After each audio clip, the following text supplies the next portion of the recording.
Hey, bienvenue dans un nouveau vlog lecture. Désolée pour le bruit extérieur, il y a des travaux, je suis vraiment désolée. Alors je sais pas du tout ce que je vais blablater dans ce vlog lecture, quelle lecture je vais pouvoir vous présenter, j'espère quand même pas mal.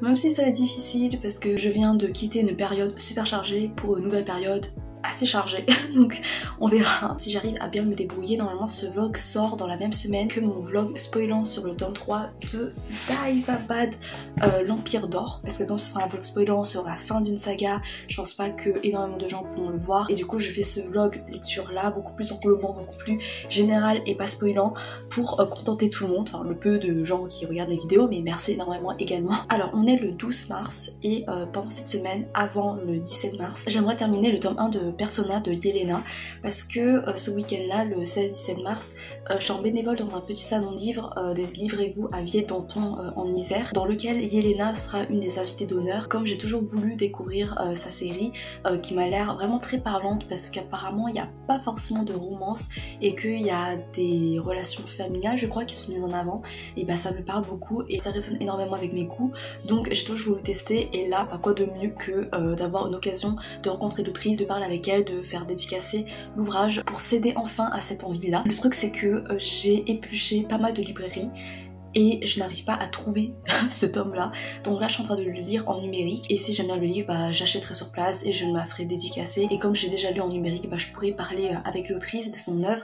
Voilà, du coup là c'est l'objectif et j'espère pouvoir vous en parler dans ce vlog là. Quoi d'autre comme livre? Pour ça faudra que je parle un peu de ce que j'ai foutu la semaine dernière. On a organisé, on a animé un petit festival littéraire bruit de langue à la fac. C'était très convivial, c'était très dynamique, c'était stimulant, voilà. C'est ouf parce que ici j'ai envie de dire que les points positifs et pas tout le stress emmagasiné pendant toute la semaine, toute la fatigue, l'adrénaline et tout. Maintenant avec du recul, je suis contente de nous et je garde que les points positifs et on va un peu écarter tous les trucs qui allaient pas. J'ai également pu animer pour la première fois une rencontre littéraire avec une autrice, enfin c'est une des queens de la littérature française, objectivement parlant, voilà, qui est Marie-Hélène Lafont. Je voudrais surtout parler de cette femme qui déjà en tant qu'autrice, tu sens à travers sa plume qu'elle possède une certaine sensibilité, une certaine tolérance, une certaine ouverture vis-à-vis de l'être humain en fait, de toutes les parcelles de vie banale qui peuplent ce monde. Comment elle arrive à retranscrire la beauté de cette banalité, mais pas forcément que la beauté, mais je sais pas comment dire, c'est juste tellement humain, très épuré, très réaliste, très impactant, parfois très violent aussi et poignant. Et tout ça c'est fait avec tellement d'impact, mais également de vulnérabilité et de force. Waouh, j'utilise que des antonymes, on dirait je veux rien dire, mais c'est juste que c'est tellement riche en fait et c'est très bien fait. J'ai pu animer sa rencontre et j'ai pu du coup rencontrer la femme qui se cachait derrière l'autrice, et au début ça m'intimidait un peu de la rencontrer parce que j'ai épluché pas mal de ses entretiens pour préparer la rencontre, et la manière dont elle parle, mais vraiment allez regarder un de ses entretiens parce que vous allez l'écouter, vous allez être transporté par la manière dont elle manie ses mots, la langue française, pour vraiment exploiter toute la richesse sémantique du langage français, et c'est assez bluffant en fait, c'est incroyable. Elle fait de la poésie en prose à l'oral, c'est incroyable. Et j'étais en mode wow, avec mes potes on va devoir animer une rencontre avec cette virtuose en langue française, alors que moi quand je parle je bégaye ou je patauge un peu. Elle nous a mis tellement à l'aise et elle est d'une humilité et d'une accessibilité et d'une proximité humaine, mais c'est genre ça devrait être la base, tu vois, ça devrait être normal, mais c'est pas normal, c'est pas si courant que ça. Elle a répondu tellement bien, de manière tellement passionnée, approfondie à nos questions, c'était magique et elle me manque. Voilà, vraiment je suis tellement reconnaissante de cette rencontre. J'ai acheté cet ouvrage qui est Le Pays d'en haut, et en fait c'est des entretiens avec Fabrice Lardreau que l'autrice a eu parce que je voulais une dédicace d'elle. Ça a l'air d'être une compilation de certains de ses entretiens et j'adore quand elle parle, j'adore l'écouter et voir comment elle approche le monde. Et en même temps ça fait un peu écho avec ce que je venais de faire avec elle, c'est-à-dire une rencontre, un entretien avec elle. Et voilà, du coup c'est encore plus symbolique pour moi d'avoir cet ouvrage là, et c'est publié chez Artaud. En matière de d'autres rencontres pendant ce festival, il y avait également des auteurs, des autrices internationales, notamment une autrice brésilienne, Patricia Melo. J'ai acheté d'elle Celle qu'on tue, qui est une sorte d'enquête policière qui a l'air très engagée parce que je crois que ça a dénoncé également la maltraitance des femmes autochtones, il me semble. Je pense pas que je vais pouvoir le lire pendant ce vlog là parce que j'ai déjà beaucoup trop de trucs à lire, mais voilà, juste pour vous mentionner que ce livre existe et que l'autrice elle est adorable également et qu'elle semble très engagée dans ses œuvres. Elle dénonce notamment les violences sociales, policières et tout, notamment au Brésil. Donc si ça vous intéresse, allez jeter un oeil. Du coup je suis en train de lire, comme je l'ai dit, le 3e tome, le dernier tome de Daivaba de Esra Chakraborty. Ça me fait tellement du bien de retrouver certains personnages. On est en plein dans la guerre, voilà. Et la guerre, dans la manière dont c'est dépeint, c'est empreint de beaucoup de réalisme, de fatalité, parce que tu comprends pourquoi ils mènent cette guerre, genre c'est horrible et tout, mais il y a des racines qui sont très humaines. Ils sont embourbés dans ce cycle de la vengeance, de la guerre, de violence. T'as Nari qui est une super héroïne, Ali qui est l'amour de ma vie. C'est ouf parce que j'ai plein de choses à dire, parce que je viens de tourner juste avant une section de mon vlog spoilant sur ce tome là par rapport à ce que j'ai déjà lu, et je me sens trop que j'ai énormément de choses à dire, mais je peux pas parce que sinon ça ferait doublon et que là j'ai pas le temps. Au pire je vous ferai une vidéo coup de cœur, saga coup de cœur, sans spoil, et je vais pouvoir déblatérer toute ma passion, tout mon amour pour cette saga. On verra. Je vous laisse et on se retrouve pour je sais absolument pas quand j'aurai pu lire, et d'ici là, et bonne lecture à vous et à tout de suite, à tout à l'heure, enfin voilà. Hey, on est le samedi 16 mars et je suis de retour chez mes parents pour un tout minuscule week-end, d'où le cadre qui est beaucoup plus fourni, qui est beaucoup plus intéressant, beaucoup plus représentatif de ce qui m'anime au niveau de mes passions, de mes amours dans la vie, à savoir des personnages de manga fictifs, tout ça. Au programme, j'ai plein de blabla à faire, pas forcément intéressant parce que même si j'ai plusieurs livres que je veux présenter, mais je pourrais pas forcément approfondir mon propos parce que la plupart je viens de les commencer ou alors je les ai pas du tout lus. J'ai qu'un seul update de lecture à vous faire, voilà, mais restez quand même. Je vais donner mon avis sur le tome 1 de Persona de Yelena, publié chez Hachette Roman. C'est un roman qui m'intéresse depuis longtemps parce que sur le compte Instagram de l'autrice j'avais vu qu'apparemment il n'y avait pas de romance, et tu me dis pas de romance, du coup je fonce direct. Et aussi demain je serai bénévole dans un petit festival littéraire qui est proche de Lyon, à Villette-Danton. C'est un salon qui s'appelle Délivrez-vous, et j'aurais dû vous en parler peut-être un peu plus tôt parce que ce vlog va sortir après le festival, donc c'est pas très pratique, voilà, de vous teaser après. La communication est morte, l'amour fou. Et Elena sera une des invitées d'honneur, et du coup je me suis dit pourquoi pas en profiter pour lire ce premier tome et pouvoir en parler avec elle. Dans cet univers, en gros, il y a des personnes qu'on dit être touchées par l'entité un peu divine qui est la lumière. Ces personnes touchées ont des dons, ont des pouvoirs surnaturels, des capacités surnaturelles qui ne plaisent pas forcément à la société puisqu'ils sont vus comme des gens anormaux, et du coup ils sont discriminés, voire ils peuvent être manipulés à mauvais escient par les mauvaises personnes. Et pour les protéger, mais également pour protéger la société, on va institutionnaliser cette catégorie de personnes là en les mettant dans des instituts où on va leur apprendre à contrôler leur pouvoir. C'est un système à double tranchant, assez ambigu moralement parlant, parce qu'on les prive de leur liberté, puisque même après leur majorité, ils sont pas forcément délivrés de ce système-là, ils peuvent pas aller gambader à gauche à droite et faire leur life de manière totalement individuelle. Non, ils doivent mettre au service leurs dons pour je sais pas, le système, ou alors ils doivent abandonner leurs dons. C'est pas trop cool, mais en même temps ils sont protégés, on prend quand même soin d'eux et on leur offre un cadre familial parce qu'ils vont se faire des amis, ils vont rencontrer des gens qui sont comme eux, et ils vont développer une sorte de fin de famille et un sentiment d'appartenance à une communauté qui va les aider. C'est un peu amer parce qu'ils doivent s'adapter à la mauvaise nature de l'humain, parce que s'ils sont lâchés dans la nature, et il y a des gens qui peuvent s'en prendre à eux, mais en même temps ils essaient de puiser dans cette privation de liberté un amour, une solidarité, une communauté, une entraide avec les autres. C'est une sorte de relativisation qui peut être assez réaliste, parce que parfois dans la vie, genre quand t'es dans une cage ou quoi, c'est difficile de s'en libérer parce que t'as pas encore les moyens, t'as pas encore les outils pour ça, et t'es face à un système beaucoup trop grand pour toi, mais du coup à l'intérieur de ce système tu vas quand même pouvoir te faire des alliés et quand même trouver une sorte de bonheur, une sorte de contentement peut-être. Alors je vais pas vous parler de toute l'intrigue parce que moi quand je suis rentrée dans cet univers j'y connaissais rien et je savais pas du tout où l'intrigue allait nous mener. Du coup ça m'a pris par surprise, j'étais en mode ah ok d'accord on va faire ça, vas-y let's go. C'est un livre que je voudrais mettre dans les mains de tous les jeunes, voilà, parce que c'est un bon livre de fantasy avec un bon univers. Même au début c'était un peu complexe pour moi pour me resituer, pour recadrer, parce que au début tu te lances en plein dans l'action en quelque sorte, dans un cadre qui était complètement inconnu sans forcément avoir les clés, du coup c'est à toi d'en déduire et puis petit à petit après les explications viennent après. Au début genre t'es un peu perdu et en vrai moi j'aime bien un peu tâtonner par-ci par-là pour essayer d'interpréter par moi-même ce qui se passe, du coup c'est assez stimulant.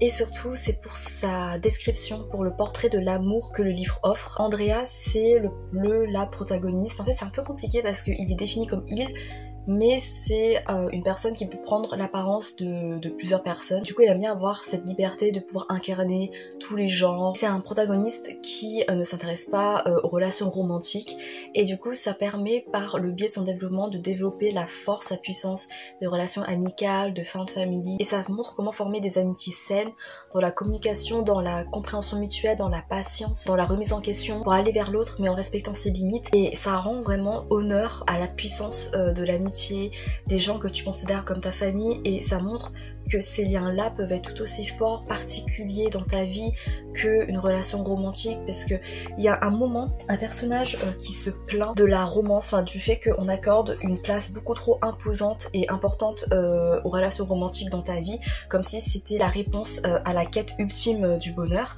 Et j'ai envie de vous le lire si on a le temps, parce que vraiment ce passage est en mode, c'est ça que je recherche en fait dans les romans d'amour, mais d'amour de plusieurs formes quoi. Mais il n'existe pas qu'une seule forme d'amour, votre Altesse. Vous le savez, mais vous l'interdisez pour vous protéger. Les légendes vendent le mythe d'un amour éternel, fantasmé, avec un partenaire, comme si c'était le seul et unique accomplissement de notre vie. Elles nous font miroiter cette récompense comme quelque chose qui se mérite, ou comme une providence tombée du ciel, un signe de la lumière. Tant de critères à cocher. Jeune, beau, pas trop gros, pas trop maigre, dévoué, complice, comme si l'amour ne pouvait pas exister autrement, n'était pas légitime sous d'autres conditions. Aucune histoire ne raconte ces autres formes d'amour qui existent pourtant sous nos yeux depuis notre naissance. Ces amours que les mères ont pour leurs enfants, que les frères ont pour leurs sœurs. Celui que les amis de toujours s'avouent à demi-mot. Celui que les filles éprouvent pour leur père ou envers la figure qui remplit ce rôle. Merci. Merci, mais c'est ça en fait pourquoi on accorde autant d'importance à la romance. Genre je sais que tu sais l'histoire d'amour romantique et tout, ça peut te changer la vie, c'est beau et c'est fort et c'est puissant, c'est ébouriffant et tout. Mais moi dans ma vie, genre les amitiés ça m'a tellement aidé, ça m'a tellement sauvée, genre sans ma famille je suis rien.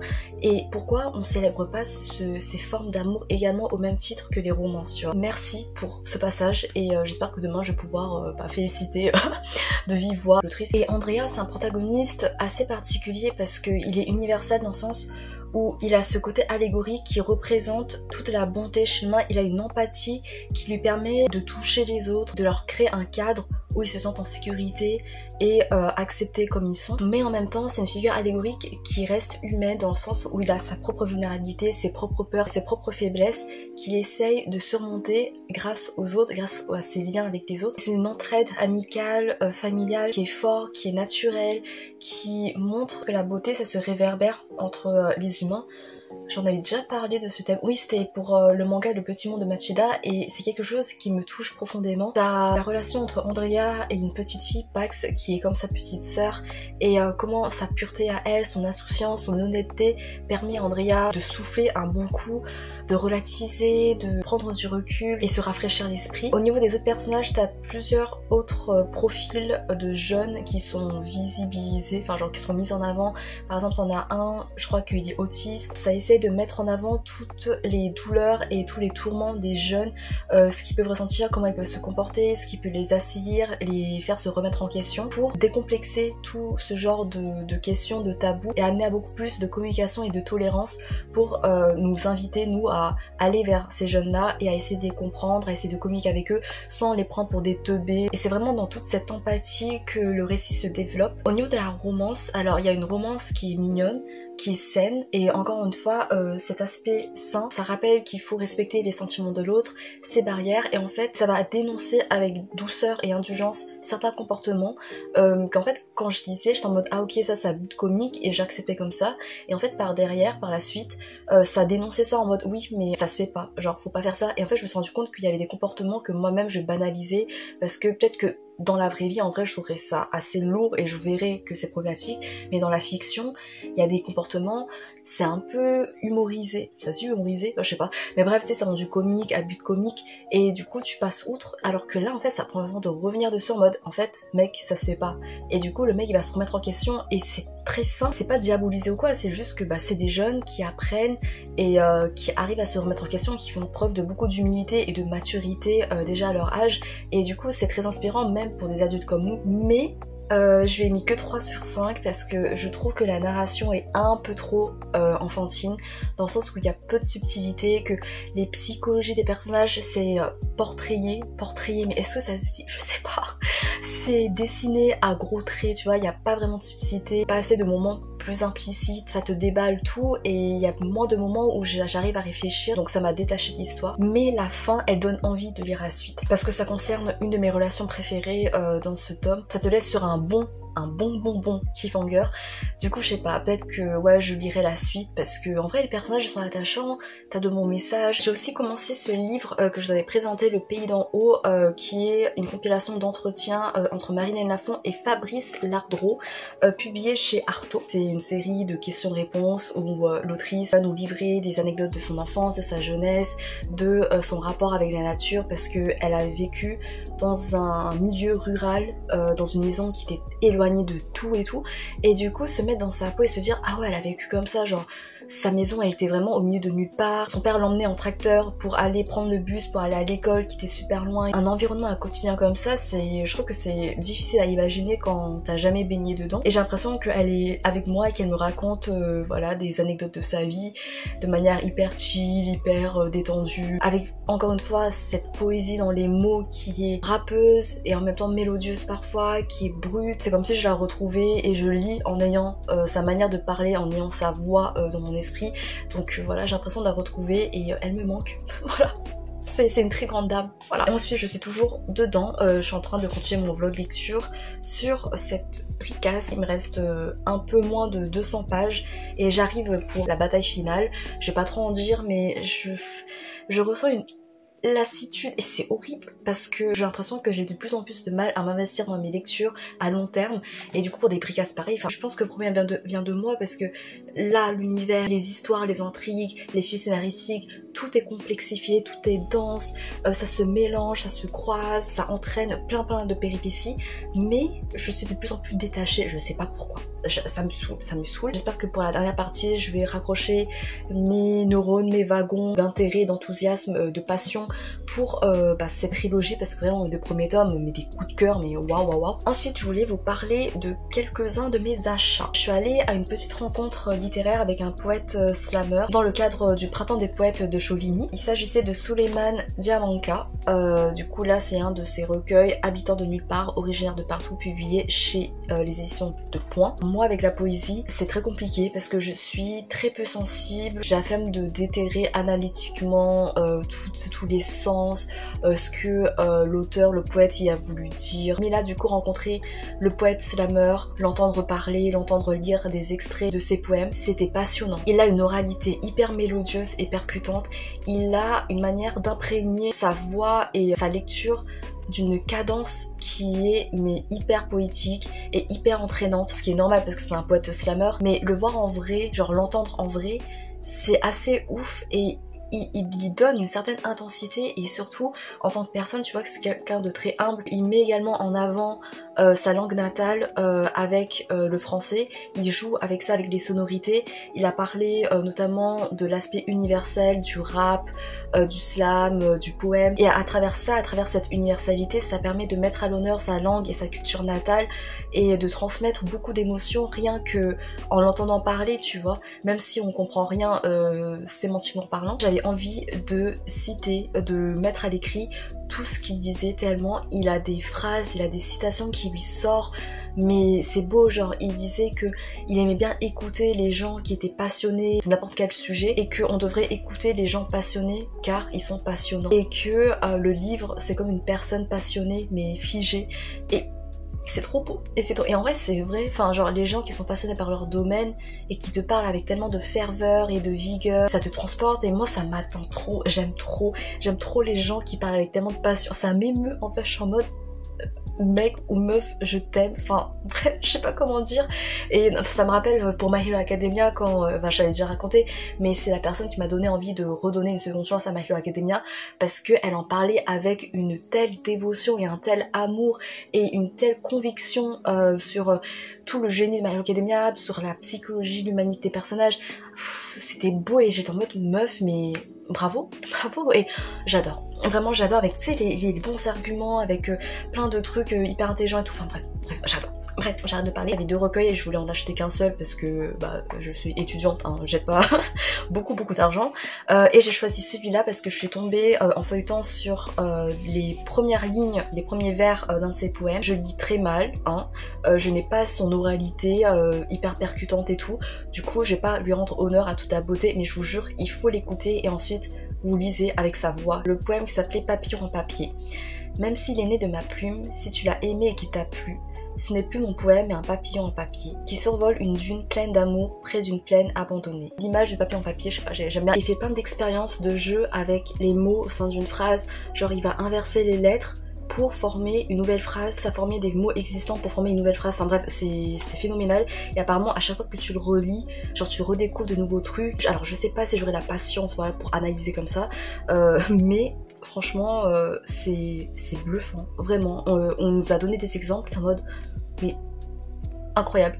Et voilà, du coup je suis trop contente parce que c'est une super rencontre, il est trop cool, il était chaleureux, il était bienveillant. J'ai hâte pour cette nouvelle expérience de lecture. Et juste avant cette rencontre et cet achat là, j'avais acheté un autre livre. Alors en 2022 j'avais acheté Radio Silence de Alice Oseman, la version anglaise, et ça a été l'un de mes plus gros coups de cœur, mais ever. Je pense que c'est vraiment genre mon livre préféré pour tout plein de raisons. Enfin bref, je vous renvoie à ma vidéo coup de cœur Radio Silence si ça vous intéresse. Et ensuite l'année dernière j'ai acheté la version française que j'ai pas encore relue. Je voulais faire un vlog lecture annoté, spoilant, et cette année je crois ils ont publié une version collector de Silence Radio et j'étais en mode ils auraient pas pu le faire plus tôt parce que, enfin voilà, là j'ai payé 17,95 €, j'avais déjà cette version là, tu vois, c'était pour soutenir cette histoire qui me tient très à cœur. Mais est-ce que je vais acheter la version collector alors que j'ai déjà ces 2 versions? Ce sera juste par caprice esthétique, ça me servira à rien, je vais encore débourser de l'argent. La version collector, j'en voyais souvent dans des librairies en centre-ville, et en fait quand j'allais dans les autres librairies, il n'y avait jamais cette version collector. Alors je sais pas si c'est parce qu'il y en avait très peu, ou alors parce que c'était en rupture de stock rapidement, vu son succès ou je sais pas quoi, mais je pense pas que ce soit dû à son succès, je pense juste que, je sais pas, ça se vendait pas si bien, ou je sais pas du tout. Il y avait à chaque fois que des exemplaires de L'année solitaire, et moi j'ai pas du tout aimé ce livre là. Je trouvais que, je sais pas, la dépression s'était développée avec pas mal d'immaturité, et du coup à chaque fois que j'allais dans ces librairies où il y avait l'exemplaire, à chaque fois j'étais en mode ne craque pas, il va te servir à rien, il est beau, hein. Il y a une illustration de Haled et Francis qui sont des personnages chouchous et tout, mais ça te servir à rien. Et en fait j'ai craqué. Voilà, j'étais en mode meuf, non j'étais en mode rien en fait, genre je voulais juste craquer. Voilà, voilà, du coup voilà, là ça brille, c'est comme ça, et le meilleur, c'est quoi? C'est mes enfants dans leur univers, 2 introvertis dans leur univers chatoyant, lumineux, qui font un petit podcast ensemble et qui sont juste dans leur bulle, dans leur cocon, tellement chaleureux, tellement rassurant, tellement douillet, tellement safe pour eux, et qui passent du bon temps ensemble comme des platonic soulmates, comme des meilleurs platonic soulmates ever. Je pense que je ferai un vlog lecture commune sur ce roman là parce que j'ai beaucoup de choses à dire. J'ai envie de parler des sujets comme de l'introversion, de la pression scolaire, et à travers ce roman là ce sera parfait parce que ça m'a beaucoup inspirée, je me suis énormément reconnue dans ce livre là. Du coup j'ai ces 3 là, mais je pense que vraiment celui là c'est celui qui est le moins beau, le moins propre, mais c'est celui avec qui j'ai vécu le plus d'émotions parce que c'était ma première lecture. J'ai tellement annoté, enfin vraiment je me suis lâchée. Oh voilà, les cœurs brisés parce que j'étais en train de chialer et tout. J'ai lu la plupart du temps en public, il faisait beau, c'était l'été. J'étais sur la terrasse de l'hôtel avec des gens qui prenaient leur petit déjeuner et je devais mettre mes putains de lunettes de soleil pour éviter que les gens voient mes larmes.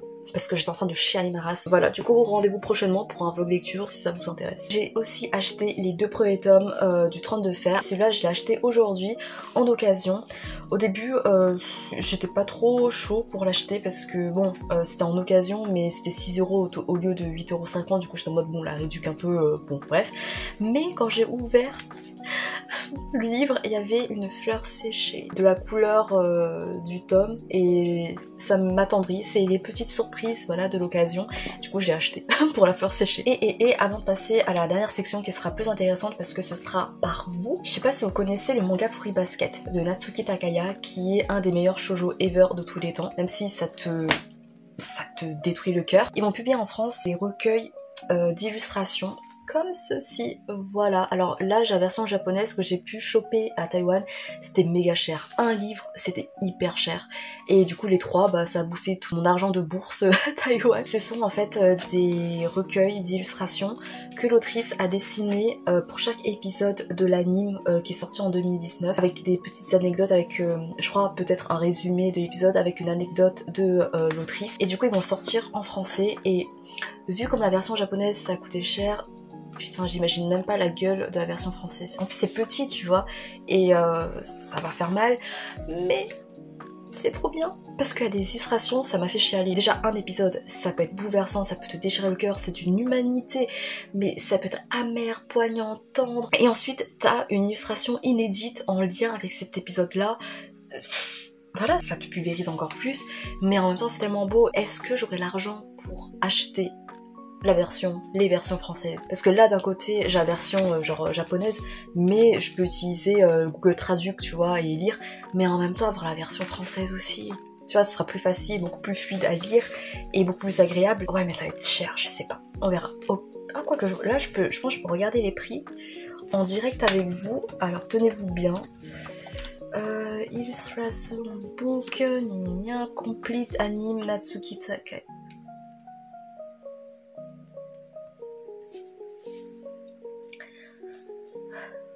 Oui, bah oui. Un seul, alors vous voyez ça.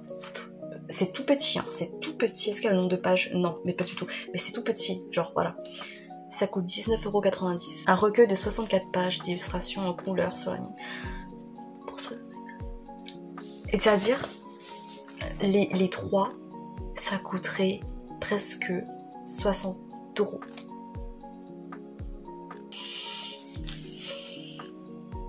Non mais en fait je pense que je vais rester sur la méthode de Google Traduc. Non mais faut pas déconner. Non mais après Fruits Basket, c'est un trésor tu vois, c'est des illustrations. Non, je sais pas, non. Avec 60 € tu peux faire les courses pour 2-3 semaines. On verra si j'achète ou pas, si je craque comme j'ai craqué pour la version collector de Radio Silence. À chaque fois je suis faible. Et enfin pour cette dernière partie, je voulais revenir sur la section commentaires de ma vidéo précédente sur l'anime Booktube et tout.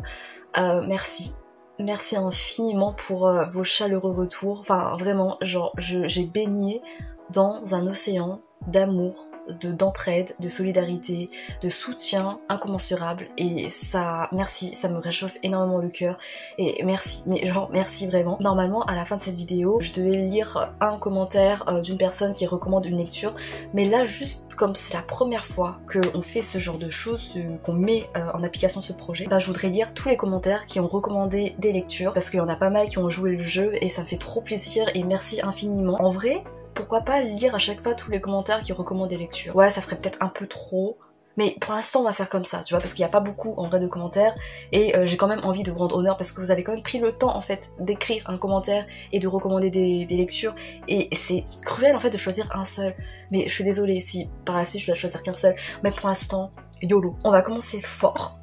J'étais trop contente. Alors Ambre, j'étais trop contente de ton commentaire, déjà parce que c'était hyper chaleureux, et en plus tu parles de One Piece, parce que t'as vu sur Instagram que je reprenais One Piece et tu m'as parlé de ton expérience avec One Piece avec tellement de passion et avec des points sur lesquels j'ai envie de mettre en avant pour donner peut-être envie à des gens de se mettre à One Piece, même si c'est très long, je suis désolée. Mais du coup, tu me dis, j'avais arrêté il y a 2-3 ans de cela à l'arc Thriller Bark en anime, mon tatouage c'est de Thriller Bark. Voilà, je sais pas si tu reconnais la scène. J'avais arrêté il y a 2-3 ans de cela à l'arc Thriller Bark en anime car je n'aimais pas du tout le rythme. Je comprends totalement, franchement le rythme de l'anime c'est infernal. Récemment j'ai la chance d'avoir un proche qui a tous les tomes et cela m'a permis de m'y remettre et je me faisais la réflexion que le manga est beaucoup mieux rythmé que l'anime, mais aussi Keiichiro Oda est avant tout un superbe narrateur. Je m'explique. Pour être une très grande consommatrice de manga, Oda arrive à mon sens à construire des arcs narratifs ultra complets et bien ficelés, et on voit tout ceci notamment dans les introductions mais surtout les conclusions d'arc. C'est vraiment un manga qui prend le temps de poser son univers, d'en expliquer les fonctionnements mais aussi de saupoudrer le tout de mystères qu'il élucide mettons 10-20 tomes plus tard, et à titre personnel je trouve ça très fort. T'es pas la seule. J'en suis actuellement à l'arc des hommes poissons et je trouve la philosophie de cet arc très belle, avec une volonté de la part de l'auteur de prouver que la peur vient de la méconnaissance de l'autre, mais aussi d'insister sur le fait que la vengeance n'engendre que la vengeance. Des thématiques que l'on peut trouver très bateau, One Piece, bref, et vraiment banal, mais je les trouve très bien traitées dans le lore de One Piece et je n'ai qu'une hâte, avancer dans ma lecture et suivre l'équipe de Luffy. Oui, non mais vraiment, genre, quand t'as des mystères et tout qui reviennent, mais même genre 10 ans plus tard, t'es en mode... Attends, il a réfléchi à ça il y a 10 ans de ça, enfin c'est un truc de dingue, ce mec est un malade. Et pareil, ce que j'adore dans One Piece également, c'est que t'as des thèmes sur la tolérance, sur ce genre de trucs, genre ça peut te sembler, comme elle a dit, bateau, mais en fait c'est délivré avec tellement d'empathie et d'émotion à travers des flashbacks, à travers des histoires personnelles où il y a un aspect de conte qui est assez prégnant et qui donne un ton carrément poétique à l'œuvre, en fait, à toutes leurs histoires et tout. Je suis particulièrement attachée à l'anime, même si l'anime, enfin le rythme, il est mais épouvantable parfois, mais j'aime trop le doublage et les OST. J'adore découvrir des scènes avec les OST, avec le doublage, parce que j'adore la bande son de One Piece et me dire oh putain ils ont utilisé telle musique à tel moment, oh c'est trop une bonne idée. Je raccroche aux musiques certaines scènes et ça renforce mon immersion et mon sentiment d'appartenance à cet univers là, cette histoire, et même le doublage, enfin bref c'est génial. Ça dure super longtemps mais c'est pour des bonnes raisons, tu vois, c'est pas juste du remplissage, parce que comme elle a dit, enfin Oda il a mis en place des fils scénaristiques qu'il exploite plus tard. T'as les avenues parallèles qui recommandent. Dans les mangas tranches de vie, j'ai découvert il y a peu La Maison de Maiko qui a été adaptée en série, et non seulement j'adore le manga et la série, mais également ça donne faim. Je connais pas du tout, mais franchement si ça parle de bouffe, j'y vais. Elodie qui dit je peux recommander La papeterie de Tsubaki de Ito Ogawa. Je crois que pour l'instant c'est une de mes autrices préférées. Ito Ogawa, non je crois que j'ai rien lu d'elle encore. C'est très contemplatif et peut-être limite très réflexionnel, philosophique sur la vie. C'est pas trop le genre de truc qui m'intéresse, mais j'essaierai bien parce que ça a l'air très apaisant comme lecture, et la manière dont les japonais arrivent à décrire la vie en général à travers des images, à travers une plume qui est très délicate, très épurée, enfin très épurée, il y en a, ils ont des délires chelous, mais bref, mais ouais, ça peut être assez agréable et pourquoi pas. Trouillé, qui m'a trop hypé pour Capitale du Sud, Capitale du Nord. Il dit que c'est 3 tomes par trilogie, Capitale du Sud, Capitale du Nord, qui sont relativement courts, 300 pages. C'est facile à lire, agréable, car on a l'impression de se promener dans ces fameuses capitales qui ont chacune leur spécificité. Avec 2-3 personnages principaux, donc c'est très accessible. Capitale du Sud a une trilogie Game of Thrones, mais en étant bien plus simple, politique et urbanisme se mélangent avec un peu de magie. Et Capitale du Nord, ça me fait penser à Robin Hood, les aventuriers de la mer, avec des marchands, des colonies et des conflits. En plus, c'est un auteur et une autrice française et les couvertures sont jolies. Ça me rassure parce que je sais pas pourquoi, j'avais l'impression que c'était hyper compliqué à comprendre et que on se dispersait de partout, ou je sais pas quoi. Et là, du coup, tu m'as beaucoup rassurée, donc je vais m'y lancer très bientôt, promis. T'as Romane qui recommande le manga qu'elle est en train de lire, I'm Not So Lonely Planet Travel Guide de Monet Sarai, qui est un joli voyage autour du monde par un couple de jeunes hommes très cute et agréable à lire, simple et efficace, franchement pourquoi pas, j'ai envie. Et voilà, c'est tout. D'ailleurs j'ai pas du tout l'habitude de lire à haute voix, donc peut-être que j'ai lu trop vite, je suis vraiment désolée, mais j'essaierai de tempérer pour les prochaines vidéos, promis, je m'améliore, on s'améliore tous, on est humain, on s'améliore, ou alors on glow down aussi, mais bref voilà. Merci infiniment d'avoir recommandé ces lectures, ça fait découvrir de nouveaux titres, c'est trop bien. Encore une fois, n'hésitez pas à me recommander sous cette vidéo des lectures, je prendrai un énorme plaisir à les lire pour la prochaine vidéo, et pas dans les vidéos vlog spoil parce que du coup il y aura pas tout le monde qui pourra les voir, mais dans d'autres vlogs qui sont plus généraux, pas spoilants, ne vous inquiétez pas, et voilà. Hey, on est le dimanche 17 mars, le soir. De base, je voulais pas forcément tourner cette section pour le vlog puisque le vlog est sûrement déjà assez long, mais j'ai pas pu m'en empêcher parce que du coup je viens de rentrer de mon jour de bénévolat dans le salon littéraire des Livrez-vous dont je vous ai parlé, et c'était trop cool. Voilà, du coup je vais garder un petit souvenir avec ce vlog là. J'ai tenu l'accueil, j'ai également géré un peu le jeu de piste, du coup avec un formulaire que j'ai concocté, voilà, qui se présente comme ceci, avec des questions. Le but c'était que les gens, enfin surtout en l'occurrence des enfants avec leurs parents, aillent sur les différents stands des invités, leur posent des questions pour récolter leurs réponses, et à la fin il y avait des petits lots pour les enfants. Du coup c'était trop cool parce que il y avait plein d'enfants qui ont partagé au jeu de piste, et du coup ça a permis de stimuler leur venue de manière hyper agréable et hyper satisfaisante, parce qu'après ils ont gagné des petits trucs. J'ai rencontré plein de gens trop sympas, j'ai pu discuter avec eux. Alors vraiment pour les introvertis c'est hyper harassant, voilà, mais c'est hyper gratifiant, genre c'était la bonne fatigue, tu vois, tu sens que t'as été enrichi, que ça t'a beaucoup apporté humainement parlant et socialement parlant, du coup c'est trop cool. Et notamment à côté du stand de l'accueil où j'étais, il y avait Georgette, voilà, qui est une dame âgée qui fait des créations à base de papier recyclé et c'était magnifique. J'étais sur son stand, cette petite création trop magnifique qui est faite avec du filtre de café. Voilà, c'est trop cool, ça me fera un super souvenir de cette rencontre de Georgette. Voilà, elle me manque déjà, elle était trop adorable. Surtout, ça s'accorde avec le livre que j'ai acheté, le tome 2 de Persona. Enfin, ça s'accorde pas trop, ça s'accorde avec les dorures, mais bref, on s'en fout. J'ai pu aller visiter le stand de l'autrice, discuter avec elle. Je lui ai remercié en fait de mettre en avant les relations saines, en amitié, en fin de famille, et que je partageais en fait sa critique du fait qu'on place la romance sur un piédestal et que ça dévalorise les autres relations qui sont tout aussi importantes, voire plus pour moi que la romance. Et du coup, on a discuté sur ça. J'ai oublié de mentionner, mais en gros, Yelena m'a expliqué qu'elle avait repris les origines de la femme famille, à savoir une communauté, un groupe de personnes, notamment queer, qui sont marginalisées, rejetées par la société, qui se rassemblent entre eux dans une communion, dans un sentiment d'appartenance, de compréhension, d'entente mutuelle pour se soutenir et pour en quelque sorte se lier d'amitié ou alors même jusqu'à créer une sorte de found family.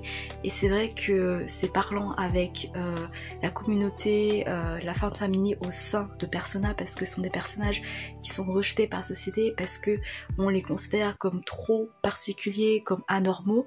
Et du coup, ils arrivent à trouver dans ce malheur-là quelque chose qui les relie entre eux pour apporter un soutien mutuel et un amour mutuel. Voilà, du coup, en fait, c'est super intéressant. Voilà. Elle m'a fait une dédicace qui était trop beau. Là, je sais pas si vous voyez, ça vous voyez pas. Je suis désolée, comme ça.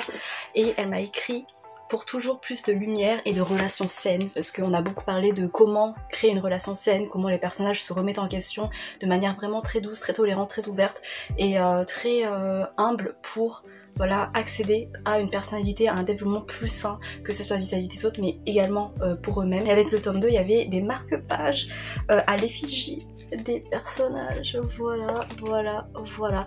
Là c'est Andrea et Pax qui, j'adore leur relation, voilà, c'est une relation fraternelle, c'est trop mignon, ils sont trop mignons. L'autrice, elle m'a teasé pour le tome 2, genre je lui ai cité des personnages, elle me disait ah tu vas voir dans le tome 2, notamment pour Andrea et Pax, et j'ai trop hâte. Du coup voilà, il est gros et je pense pas que je vais l'emmener avec moi quand je vais rentrer demain, parce que il est gros et dans mon sac ça va faire un peu trop lourd et je pense pas le lire tout de suite, je vais le laisser reposer, mais j'ai hâte quand même. Et voilà, et c'est trop mignon parce que du coup pour le bénévolat, l'une des organisatrices m'a offert un sac avec des petits cadeaux dedans et je me suis spoilé 2 cadeaux, mais voilà, le reste j'aimerais bien découvrir ici avec vous. Déjà le gros morceau c'est un livre comme ça, en mode une boîte livre. Qu'est-ce qu'il y a à l'intérieur? Oh, trop cool. Du coup c'est des goodies qu'on vendait sur le stand de l'accueil, du coup un marque-page chat et un porte-clés renard, mais comme ça, trop stylé. Voilà, c'est trop mignon, c'est trop bien, j'arrive pas à vous montrer, voilà, trop cool. Il est trop stylé, les marque-pages, voilà, du salon. Oula, j'ai pas de marque-page, j'en ai 5, ok, qu'est-ce que c'est que ça? La boîte elle est... Ah bah c'est qu'une boîte, rien. Veux-tu m'épouser? Voilà, et non, y a rien, je t'ai pranké. Oh, c'est trop mignon. Oh, par contre, ça c'est trop mignon. Ça c'est trop... Oh. C'est un bracelet... Voilà, avec en forme de renard, parce qu'en fait la mascotte de l'édition de cette année c'est un renard comme on le voit sur l'affiche. Un porte-clés renard grelot, vraiment il a été en rupture de stock à la fin du festival parce que plein de gens l'aimaient bien. Il est trop mignon aussi, voilà. Du coup je suis trop contente, merci infiniment. Ah oui, mais en plus je crois qu'elle regarde mes vidéos. Enfin je sais pas, en tout cas elle a regardé quelques-unes de mes vidéos où je taillais... une œuvre d'une des invitées d'honneur de ce festival, c'est horrible, j'espère qu'elle verra jamais mes vidéos. Merci infiniment, ça a été une super expérience, ça m'a permis de me tester, de me challenger également. Peut-être que à bientôt pour une nouvelle édition. Ça me permet de forger un peu plus mon idéal dans mon projet professionnel, voilà, ce qui me convient le mieux, ce que j'aimerais approfondir par la suite, et voilà, c'était hyper formateur. Et sinon pour passer aux lectures, je vais être assez bref parce que bon, ça va pas durer une éternité, mais j'ai fini le tome 3, l'Empire d'Or de S.H. Rapporti. qui est de la saga d'Aivabat, et du coup j'ai fini la trilogie d'Aivabat, et grosso modo là il y a plein de post-it parce que j'ai beaucoup aimé, là il y a un gros vide parce que j'ai rien compris et j'étais détachée de l'histoire, et à la fin dans l'épilogue j'ai beaucoup aimé l'épilogue, du coup il y a encore de nouveau des post-it. Voilà. Je l'ai beaucoup moins aimé que les 2 premiers tomes, j'étais beaucoup moins investie, peut-être parce que j'ai laissé beaucoup trop de temps passer entre la lecture des 2 premiers tomes et ce tome là, parce que du coup j'ai été détachée de tous les complots, et en plus là il se passe max de choses, il y a plein de fils scénaristiques qui viennent se rejoindre, mais dans un amas narratif que j'ai trouvé un peu trop lourd en fait, comme si l'autrice voulait d'un coup jeter dans un même bol et tout mélanger pour voilà créer un truc épique, et le climax il était beaucoup moins prenant que le climax dans le tome 2. Mais la fin, cette fin là, l'épilogue après la bataille, pendant ma lecture il y avait des choses qui me laissaient sceptique, mais là avec du recul je me dis ouais en fait j'aime bien la fin. Ça se concentre plus sur la guérison individuelle des personnages, comment ils essaient de s'en remettre, comment voilà ils essaient de s'épanouir à leur niveau personnellement. T'as des fils romantiques, c'est pas le truc important, tu vois, c'est pas le truc majeur, c'est surtout, ça reste en arrière-plan, et c'est ça que j'avais peur. À la fin, tu vois que t'as un couple endgame et du coup ils sont heureux, et c'est ça le but ultime, c'est l'aboutissement parfait de la saga, alors que non en fait, l'aboutissement parfait c'est de voir comment les personnages arrivent à se reconstruire au niveau individuel avec le soutien de leurs proches, de leur être aimé, mais qu'au final le plus important c'est qu'ils soient centrés sur eux-mêmes et comment individuellement voilà ils se reconstruisent.